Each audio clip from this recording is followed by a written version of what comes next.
Jim Marshall era un jugador de fútbol americano. Él jugaba para los Vikingos de Minnesota. Tuvo una trayectoria increíble, tuvo una vida profesional jugando fútbol americano excelente. Pero su vida quedó marcada, su trayectoria quedó marcada, aunque jugó varios años en la liga, pero su vida quedó marcada por una sola jugada. Una jugada que cambió su vida hasta el punto que al día de hoy él todavía no se pregunta qué pasó. Y ustedes saben que todo jugador, cuando está jugando un partido, desea ser aquel que marque la diferencia, ¿cierto? Y Jim Marshall tuvo la oportunidad de hacer esa diferencia. Y el 25 de octubre de 1964, los Vikingos de Minnesota estaban visitando a los 49ers de San Francisco, allá en San Francisco. Y comenzó el juego estaba bien reñido y se presentó una oportunidad, la oportunidad que Jim estaba esperando. Jim jugaba en la defensa del equipo de Minnesota. Y en un momento hubo una jugada en donde al jugador contrario que llevaba la pelota se le cayó. Y esa era la oportunidad que todo jugador de defensa espera, que haya una jugada donde la pelota esté suelta. Y Marshall, la pelota le quedó cerca y él la tomó. Y lo único que él tenía que hacer era correr 40 yardas y poder anotar un touchdown, una anotación para su equipo. Sin embargo, en ese momento, Marshall tomó la pelota y en vez de correr 40 yardas, corrió 60 en la dirección opuesta. Él tomó la pelota y corrió con todas sus ganas, sintiendo que estaba haciéndole una gran jugada para su equipo. ¿Sí? Y escuchaba el ruido de los fanáticos. Recuerden que estamos jugando en San Francisco. Así que la fanaticada de San Francisco estaba gritando con muchas fuerzas porque Jim le estaba haciendo en realidad un favor. Y cuando Jim llegó a la zona de anotación, llegó contento pensando que había hecho la jugada del partido. Pero notó rápidamente algo extraño, notó que nadie de sus compañeros venía a felicitarlo, que es común, ¿cierto? Cuando un compañero hace una jugada, anota, sus compañeros vienen a felicitarlo. Pero Jim notó que nadie de su equipo se le acercaba. Y al ver la reacción del público, comenzó a sentir que algo no estaba bien, hasta que un compañero se le acercó y le dijo: Jim, corriste en la dirección equivocada. Jim quedó perplejo, no podía entender lo que estaba pasando y se sintió tan avergonzado, se sintió tan apenado. Y pueden ver allí, ¿no? Ahí está la jugada cuando él recupera la jugada y en la siguiente, aquí ven, aquí el pobre muchacho estaba avergonzado por haber hecho eso, ¿sí? Y en esta mañana yo quiero hablarte un poquito de una experiencia parecida a la de Jim Marshall. La historia tiene un final feliz, pero quiero contarles esto antes. En esta mañana quiero hablarles un poquito acerca de un fundamento. La Biblia dice, en el libro de Salmos 11:3 dice: si fueran destruidos los fundamentos,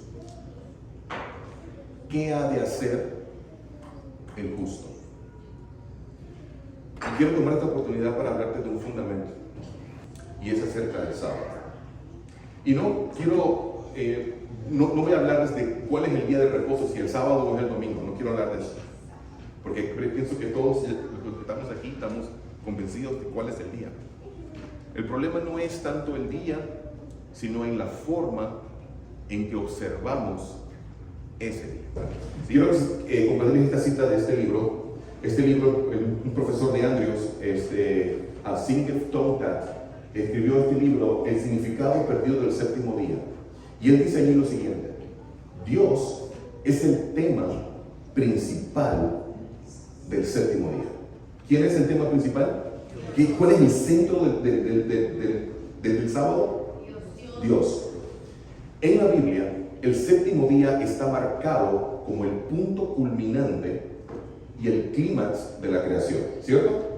Dice allí, consagrando la presencia de Dios en el centro de la experiencia humana. ¿Quién es el centro del sábado? ¿Cuál es el motivo? Es el sábado. ¿Okay? Y eso es lo que vamos a estudiar en esta mañana. Hermano, la Biblia dice en el mismo comienzo del libro del Génesis que en el principio creó Dios los cielos y la tierra. Y la Biblia dice, hermanos, que Dios hablaba y las cosas venían a la existencia, ¿cierto? Pero en el sexto día ocurrió una excepción. El sexto día el Señor personalizó su obra final al crear al ser humano a su imagen y semejanza. La Biblia dice que lo formó del barro de la tierra y que luego que lo hubo formado, sopló en su nariz aliento de vida y fue entonces el ser humano un ser viviente. Y Dios lo creó a su imagen y semejanza. Y ustedes pueden creer, ustedes pueden imaginarse, el primer día completo que Adán y Eva pasaron juntos, lo pasaron con Dios y fue el día sábado. ¿Sí? Ustedes pueden imaginarse, esta foto me gusta mucho, pueden imaginar, esta fue la primera escuela sabática. ¿Sí? Fue la primera escuela sabática en donde estaba el creador de todo con sus criaturas pasando tiempo juntos, en donde Adán y Eva estaban entrando en una relación íntima y especial de conexión con Dios. ¿Sí? Pero, como sabemos, el pecado entró y al parecer muchos pensarán que se habrá arruinado el plan.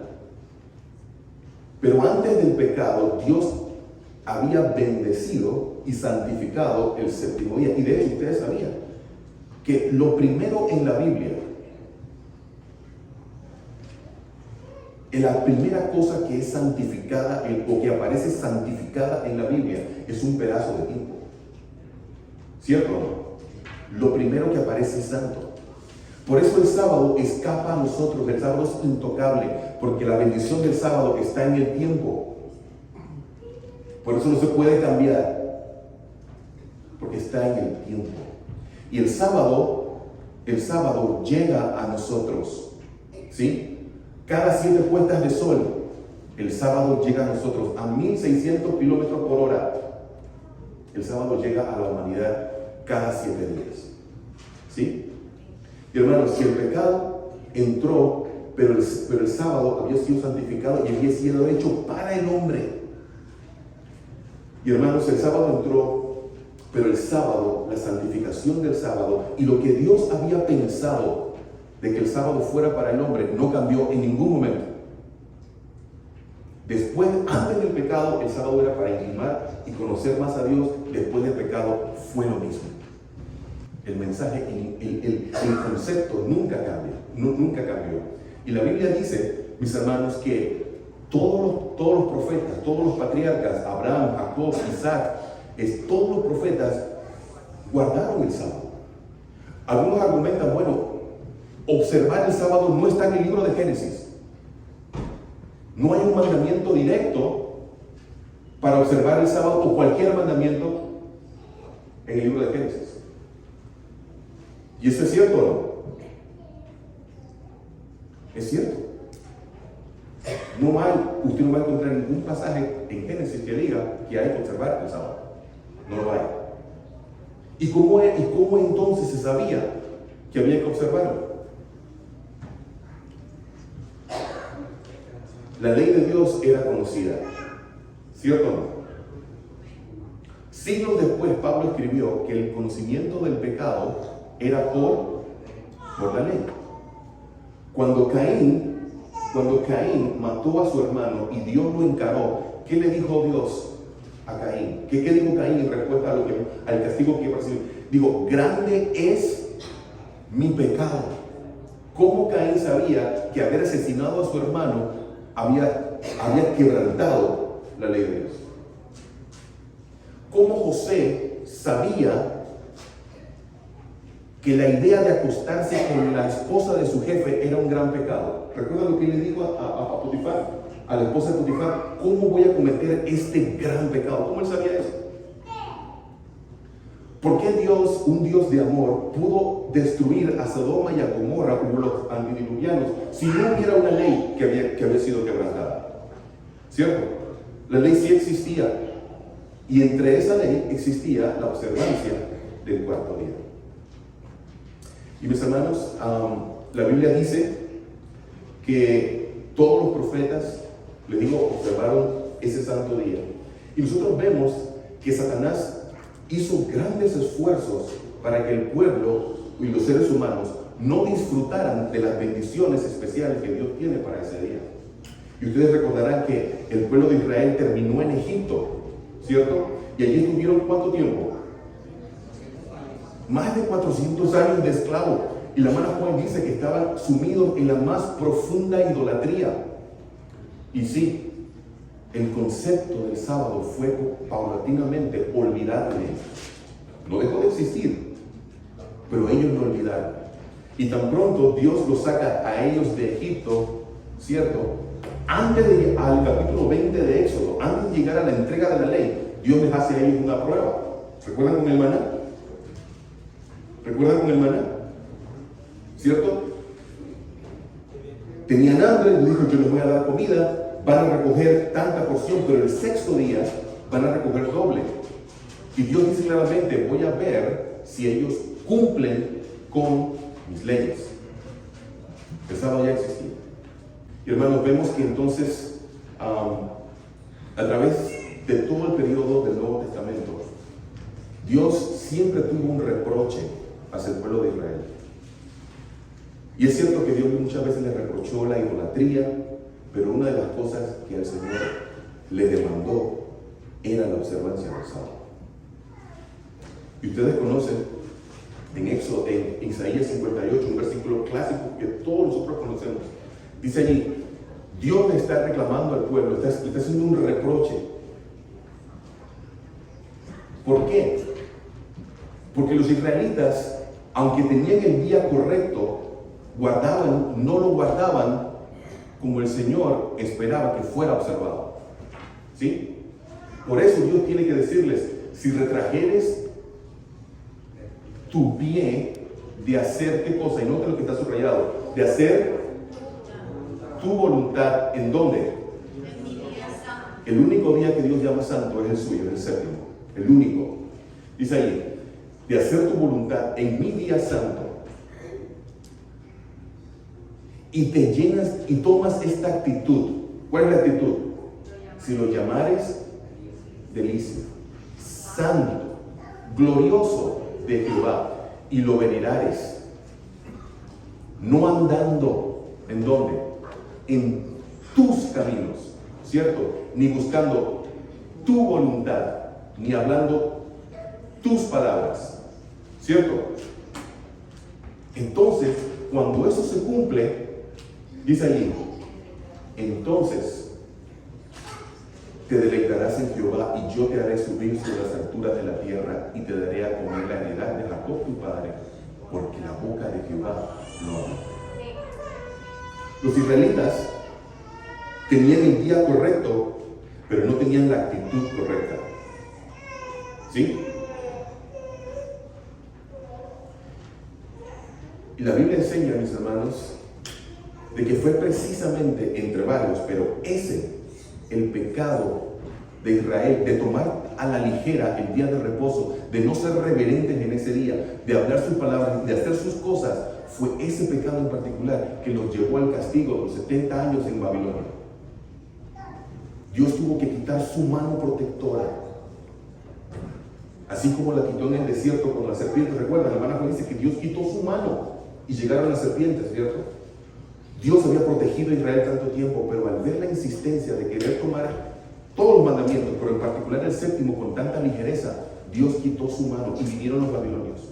Pero antes de que los babilonios vinieran, Dios envió mensajes a su pueblo, aquí en la forma de Isaías y de Jeremías también, los llamó para que reconsideraran sus caminos y se dieran cuenta de que no estaban andando bien.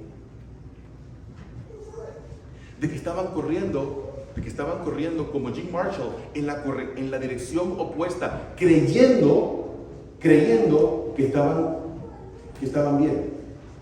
Y a veces, mis hermanos, nosotros podemos caer en el error pensando de que porque estamos aquí en cuerpo, estamos observando el día de reposo. Tú puedes estar aquí y tu mente puede estar en otro lado. ¿Cierto? Y yo creo fervientemente de que el gozo del sábado está en la preparación. Los judíos a la fecha tienen un día especial que se llama el día de preparación, el sexto día. En ese día hacen tratan de hacer todo de tal manera que el sábado no tengan distracciones y su mente pueda espaciarse en todo lo que es santo y agradable a Dios. Y Dios es tan meticuloso que Dios dice que ni siquiera tus conversaciones tienen que ser santas en este día, no comunes. Hermanos, les digo, Satanás ha hecho buen trabajo a veces, lamentablemente, en muchos de nosotros, en pensar de que pues, como no fui a trabajar, como no prendo la tele, que eso es suficiente, o que vengo aquí, es suficiente. Pero Dios pide algo más. Dios pide algo más. Dios pide una conexión con nosotros. ¿Cierto? Y mis hermanos, si este día, si este espacio de tiempo de 24 horas no nos resulta una delicia como está allí, el diablo tiene otra alternativa. ¿Sí? ¿Están conmigo o no? El diablo tiene otra alternativa que va a resultar muy atrayente.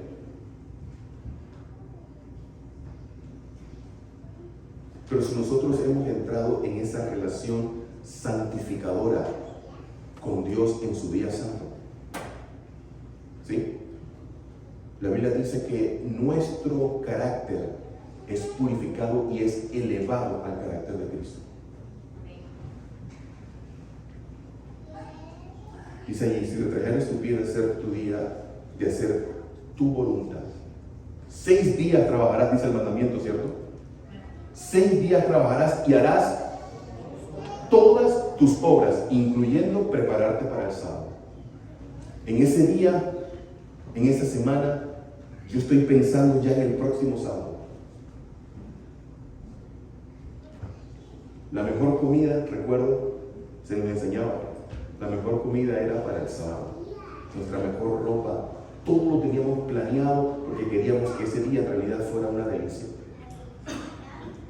Y poco a poco, es cierto, vivimos en una sociedad muy acelerada, muy consumista, vivimos sordos y ahogados en tantas cosas que se nos olvida de que hay un día que hay que prepararse y hay un día santo, en el cual yo tengo que desconectarme de todo aquello, ¿cierto? Yo tengo que desconectarme intencionalmente de todo aquello que puede entorpecer mi relación con Dios en ese día, mi comunicación con Dios en ese día. Dice, la esencia del pecado, dice allí, la esencia del pecado, ¿qué cosa es? Es el egoísmo. Hacer lo que uno le place sin tener en cuenta ni a Dios ni a los hombres. El día sábado proporciona al hombre la oportunidad de dominar el egoísmo y cultivar el hábito de hacer lo que le agrada a Dios. Amén. Al igual que el diezmo, Dios en su sabiduría diseñó el diezmo. Dios no lo necesita, pero ¿quién necesita despojarse del egoísmo? Somos nosotros. Y el Señor, a través del sistema de diezmos, está trabajando en nuestro corazón para desprendernos del egoísmo. De igual manera, el tiempo. Mira lo que el Señor hace. El Señor dice, ¿verdad? Él te pide ¿cuánto de nuestras entradas? 10%. ¿Cuántos días nos pide el Señor? De los 7 que hay, ¿cuánto nos pide? Nos pide 1. 6 días trabajarás. Haz con ellos lo que tú necesitas hacer, hazlo. Pero solamente este día. Y el corazón humano, pueden ver, hermanos, que es egoísta. Y dice allí que la esencia del pecado es el egoísmo, hacer lo que a uno le place sin tener en cuenta a Dios y a los hombres. Y el sábado entonces proporciona al hombre la oportunidad de dominar el egoísmo y cultivar el hábito de hacer lo que le agrada a Dios. Luego dice, y lo que contribuye al bienestar de otros. ¿Cómo guardamos el sábado después que salimos de aquí? Vamos a aliviar las situaciones lamentables que tienen otras personas, vamos a ayudar, vamos a extender una mano, o solamente comemos después que termina aquí, vamos, comemos y nos vamos a echar un coyote sabático, ¿cierto? Que vamos a observar el sábado de acuerdo al mandamiento, ¿verdad? Y no estoy diciendo de que el sábado es un día para descansar, claro que sí lo es, pero no es solamente eso. Dice allí que tenemos que contribuir al bienestar de otros. Los mayores milagros de Jesús, uno de los muchos milagros de Jesús, Dios lo realizó en sábado. ¿Y con qué propósito? Para levantarlo y colocarlo en el pedestal de donde se había caído. El sábado en el tiempo de Cristo se había vuelto en una situación de guardar leyes y reglas. Y se había vuelto en realidad una carga. ¿Cierto o no? Más de 600 leyes para observar, para modular la conducta de un ser humano en un día. Más de 600 leyes. Usted se puede imaginar que no puedes comer, no puedes caminar ciertos pasos, que no puedes cargar esto. Es una cosa ridícula.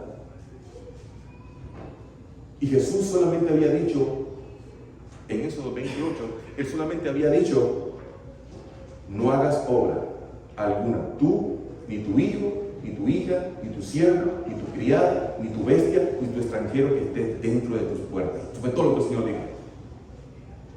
Y miren cómo Satanás sale. Y parece que mucha gente piensa que esas reglas eran buenas, ¿verdad? Porque querían. Ustedes saben quiénes crearon estas reglas, estas leyes. Fueron los fariseos. La secta de los fariseos no existía en los tiempos de Isaías. ¿Sí? Esa secta del judaísmo existió después que ellos regresaron de Babilonia. Y como habían reconocido que era por violar el sábado que ellos habían terminado en Babilonia, dijeron, bueno, vamos ahora, por nuestra cuenta, vamos a guardar el sábado bien y vamos a hacer estas leyes. Hicieron toda esta serie de leyes que en los tiempos de Jesús llegaron a ser consideradas como parte de la Torá.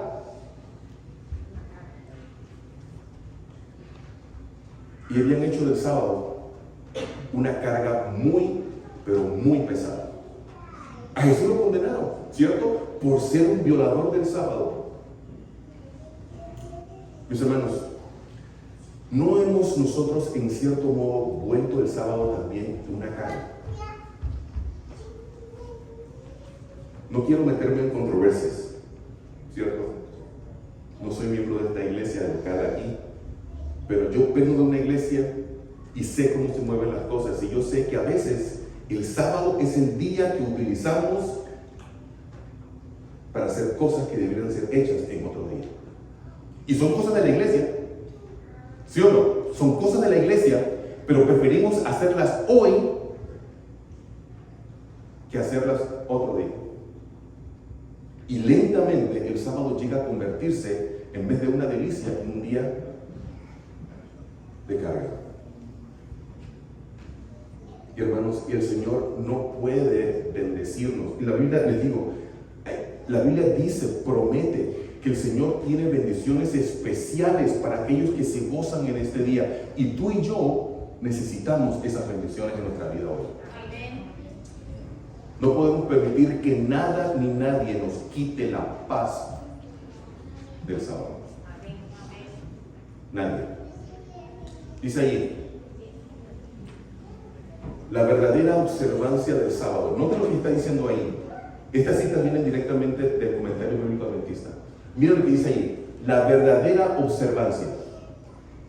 Si hay una verdadera, es porque hay una falsa observancia. ¿Cierto? Una falsa observancia de la cual tú y yo tal vez podríamos haber caído víctimas, porque como venimos a la iglesia, soy miembro de la iglesia, ¿cierto? Y pienso que con esas cosas estoy observando el sábado bien. Y puede ser una falsa adoración. Dice allí, la verdadera observancia del sábado conducirá a la obra de reforma descrita en Isaías 58. ¿Qué cosa? ¿Qué es lo que va a llevar a la reforma? Una verdadera observancia.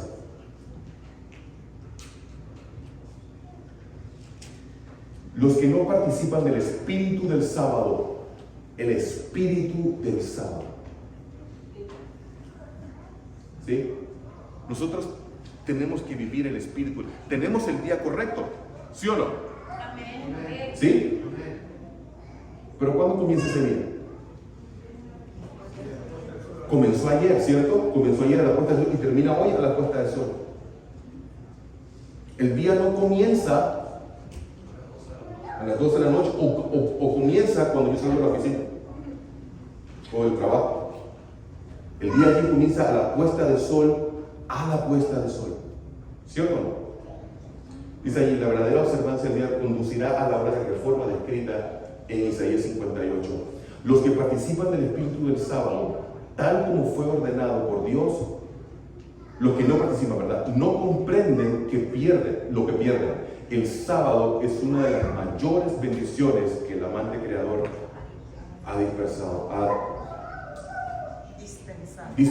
los hombres. ¿Ok? Dice aquí, la Biblia dice cuáles son esas promesas, ¿verdad? Te deleitarás. Quienes hacen del sábado lo que hacen del sábado, lo que Dios quería que fuera, participan de una relación íntima con Dios que no puede ser conocida por quienes no la comparten. ¿Y por qué, mis hermanos? Porque el sábado es una experiencia con Dios. ¿Sí? Tienes que vivirlo, tienes que sentirlo, tienes que experimentarlo, tienes que tener esa conexión íntima con Dios. Y la Biblia dice que el Señor nos va a llevar a las alturas. ¿Cuáles son esas alturas? Se promete bendiciones tanto materiales como espirituales a los que participan de todo corazón del sábado. La gente piensa que pierde porque descansan el sábado. No sé si ustedes recuerdan, la semana pasada en el Probat Nivel hubo un muchacho que lo llamaron a trabajar en la oficina y él dijo, no voy a ir. No puedo. Y dijo, ¿puedo ir otro día? Le dijeron, sí, está bien, puedes venir otro día porque vamos a rebajar el sueldo. Y hermanos, este muchacho que tenía una comunión íntima con Dios dijo, no importa, no hay problema, voy a hacerlo. Y llegó al punto que ni siquiera sus diezmos disminuyeron. Siguió pagando la misma cantidad que él había acordado y el Señor lo bendijo grandemente. Porque hay grandes bendiciones materiales y no espirituales para aquellos que se dedican a ese día. Como Marshall, muchos tal vez de nosotros estemos corriendo en la dirección equivocada, tal vez solamente porque venimos aquí. Pero mi hermano, ¿cómo está tu corazón? ¿En dónde está tu mente en el día del Señor? ¿Cómo son tus conversaciones? ¿Son seculares? ¿Son triviales? ¿Cierto? Dice ahí, la obra de restauración debe comenzar con un reavivamiento de la verdadera observancia del sábado. ¡Wow! cuya esencia es la comunión con Dios y la conmemoración de su poder creador y redentor en el día que Él mismo santificó. El destino de Israel como nación fue determinado por su proceder ante el día santo de Dios. Y lo mismo nos va a ocurrir a nosotros. Ellos también tenían el día correcto, ¿cierto? Pero ¿qué no tenían? No tenían la actitud correcta. Se habían habituado, ¿sí? Le habían restado importancia. Así como cuando ellos llevaban sus corderos al santuario para ser sacrificados, la hermana White dice que eso de llevar sus corderos llegó a perder lentamente su significado. Y mataban los corderos sin sentir nada. Al punto que llevaban los corderos cojos, enfermos, ¿cierto? Sin ninguna de las características que Dios había pedido. ¿Y por qué? Porque la esencia la habían olvidado. ¿Tú crees que eso no nos puede pasar a nosotros? Oh, vaya que sí. Vaya que sí.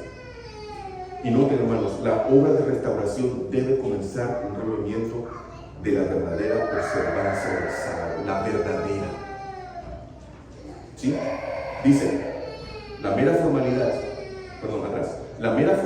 de la observancia del sábado aprovecha poco. ¿Y cuál es la mera formalidad? El venir aquí a sentarte, ¿cierto? Rutinariamente, ¿cierto? Pero tu mente anda por otro lado, ¿cierto? No te preparaste en la semana, el sábado te llegó y no estabas listo, ¿cierto? La mera formalidad de la observancia del sábado aprovecha poco. Los que consideran que el sábado es una carga no han descubierto su verdadero sentido ni valor. La observancia del sábado será la señal de lealtad al verdadero Dios. ¿Y por qué? Porque en ese día yo he tenido y he reconocido que tengo una relación íntima con mi Creador. ¿Cierto o no? Con el que me formó a su imagen y semejanza. Y no solamente eso, sino que también murió en la cruz para que yo pueda continuar guardando los sábados con Él por la eternidad.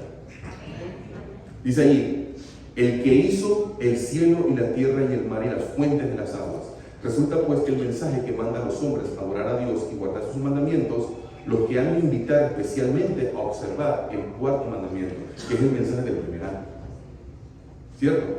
Y hermanos, solamente hay sobre la faz de la tierra un solo pueblo que tiene este mensaje, que tiene esa responsabilidad, pero que también tiene ese privilegio y ese gozo de gozarse en este día. A los hijos de los extranjeros, hermanos, el sábado es para todos, ¿eh? Amén. El sábado es para todo el mundo y la evidencia está aquí. Dice, a los hijos de los extranjeros que se llegaren a Jehová para ministrarle y que amaren el nombre de Jehová para ser sus siervos, todos los que guarden el mandamiento el sábado de profanarlo y que abracen mi pacto, yo, dice Jehová, los llevaré al monte de mi santidad y los recrearé en mi casa de oración. El sábado es para todo ser humano. Fue universal desde el momento de la creación. En el momento que Dios creó estaba solamente Adán, Eva y Dios. No había judío. Lo que estaba allí era la humanidad y la divinidad. ¿Cierto? Y esa bendición que Dios le dio a Adán y Eva es para toda criatura que proceden de ellos dos. ¿Amén? Así que, hermanos, ya por último, dice, santificado por el reposo y la bendición del Creador, el sábado fue guardado por Adán en su inocencia en el santo Edén, por Adán caído pero arrepentido, después que fuera arrojado de su feliz morada. Fue guardado por todos los patriarcas, desde Abel hasta el justo Noé, hasta Abraham y Jacob.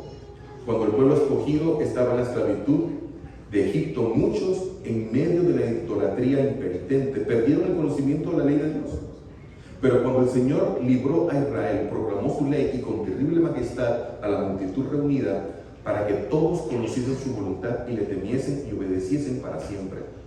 Desde aquel día hasta hoy, el conocimiento de la ley de Dios se ha conservado en la tierra y se ha guardado el sábado del cuarto mandamiento. A pesar de que el hombre de pecado logró pisotear el santo día de Dios, hubo aún una época de su supremacía, almas fieles, escondidas, en lugares secretos, que supieron honrarlo. Desde la Reforma, hubo en cada generación algunas almas que mantuvieron viva su observancia. Aunque fue a menudo en medio de oprobio y persecuciones, nunca se dejó de rendir testimonio constante al carácter perpetuo de la ley de Dios y la obligación sagrada del sábado de la creación. El sábado será la gran piedra de toque de la lealtad, pues es el punto especialmente controvertido. Cuando esta piedra de toque le sea aplicada finalmente a los hombres, entonces se trazará la línea de demarcación entre los siervos de Dios y los que no le sirven. Mientras la observancia del falso día de reposo, en obediencia a la ley del Estado y en oposición al cuarto mandamiento, será una declaración de obediencia a un poder que está en oposición a Dios, la observancia del verdadero día de reposo, en obediencia a la ley de Dios, será señal evidente de la lealtad al Creador. Mientras que una clase de personas, al aceptar el signo de su sumisión a los poderes del mundo, recibe la marca de la bestia, la otra, por haber escogido el signo de obediencia a la autoridad divina, recibirá el sello de Dios. Mis hermanos, esto no tendrá ningún valor para ti y para mí si ahorita tú no te deleitas en el sábado. ¿Sí? Si el sábado para ti no es una delicia, ahora esto no va a tener ninguna importancia. Esto es para aquellos que se están deleitando en ese día, hoy. ¿Tú quieres recibir el sello de Dios? Necesitamos el sello de Dios. Lo necesitamos.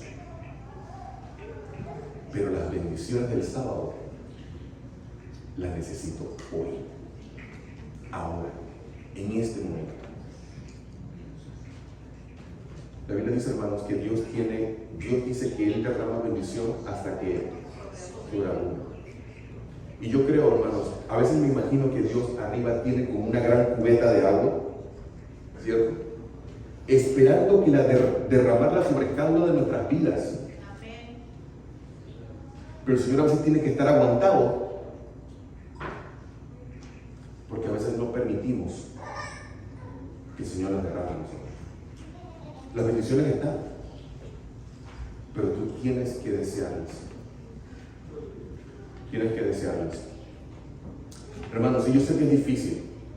Vivimos en una situación, en un estilo de vida muy agitado, pero en realidad eso no es excusa. Tenemos que ser valientes. Tenemos que ser valientes. Tenemos que, como dijimos hace un rato, volver a retomar el espíritu del sábado. Gozarnos en este día. Prepararnos como Dios pide que nos preparemos. Gozarnos en este día con nuestra familia. Este es el día de la familia. ¿Cierto o no? Este es el día para pasar tiempo con tus hijos, con tu esposa, con tus hermanos de iglesia. Es un día para salir a los parques, ahora que tenemos la oportunidad, ya está mejorando el clima, salir a los parques, recrearte en Dios, ver su naturaleza, ver su amor, ir a ayudar al necesitado. Pasar por alto cualquier conversación que no me eleve al Señor. ¿Cierto? Y cuidar de hacer mi voluntad y hacer la voluntad del Señor. Y entonces dice, te deleitarás en Jehová y yo te haré subir sobre las alturas de los cielos. Y para eso hay que ser valiente. Hay que ser valiente. ¿Recuerdan cuando Dios habló con Josué? ¿Verdad? Moisés había muerto. Ahora Josué tenía la grave responsabilidad de introducir al pueblo de Israel en la tierra prometida y repartirla. Y Dios habla con Josué y le dice, mira, solamente esfuérzate y sé muy valiente para cuidar de hacer conforme a toda la ley que me hicieron Moisés te mandó. No te apartes de ella, ni a diestra ni a siniestra, para que seas prosperado en todo lo que emprendas. Hermano, ¿tú quieres ser prosperado en todo? Hay que ser valientes entonces. Dice allí, nunca se apartará de ti este libro de la ley, sino que de día y de noche meditarás en él para que te guardes y hagas conforme a todo lo que en él está escrito. Y verso 9, muy conocido, mira que te mando que te esfuerces. Y hermanos, tenemos que esforzarnos para luchar contra nosotros mismos, para poder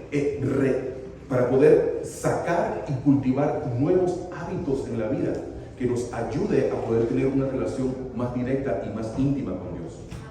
Y eso es una lucha. No es fácil. Pero dice allí, mira que te mando que te esfuerces porque yo estaré contigo en esas luchas. ¿Cierto? Entonces, hermanos, ya sabemos, ya se me acabó el tiempo, no quiero tomarnos más tiempo, pero este versículo, bienaventurado el hombre que hace esto y esto, el hombre que lo abraza, que guarda el día de reposo para no profanarlo. Amén. Quiero terminar con la historia de Marshall. Cuando Marshall regresó a la banca, estaba humillado, avergonzado, porque había hecho una trastada, ¿verdad? Deportivamente hablando. Pero se le acercó su coach, el head coach, el entrenador se le acercó y le dijo, ¿sabes, Marshall? Ya no puedes cambiar nada, ya está hecho. Ahora sal, entra al partido otra vez y haz lo que tú sabes hacer mejor y demuéstrales quién eres. Y a pesar de que él había hecho esa contrariedad a su equipo, los vikingos ese día ganaron, porque Marshall jugó uno de sus mejores partidos, porque su entrenador creyó en él. Y hermanos, Dios cree en nosotros. Por eso el Señor nos dio esta responsabilidad, porque Él sabe que con su poder lo podemos cumplir. Así que hermanos, si hemos estado corriendo en la dirección opuesta, creyendo que estamos bien, como dice el Salmo 139, examíname, oh Dios, y conoce mi corazón, y mira si en mí hay camino de perversidad, y guíame por el camino derecho. Así que hermanos, es un llamado a la reflexión, ¿verdad? A examinarnos, a ver si realmente estoy deleitándome en este día como el Señor quiere que yo lo haga. Y hermanos, si hemos cometido errores, el Señor está allí para perdonar. Es amplio en perdonar, ¿cierto? Es amplio en perdonar y también nos da el poder para poder dar ese giro, ¿verdad? Y caminar con Él y hacer entonces su voluntad. Hermanos, Dios quiere derramar sus bendiciones y esas bendiciones tú y yo las necesitamos hoy. Las necesitamos urgente. Así que veamos hacia adentro, examinémonos y pidamos al Señor que nos ayude para poder gozarnos en este día como Él quiere que lo hagamos. Amén. El Señor les bendiga.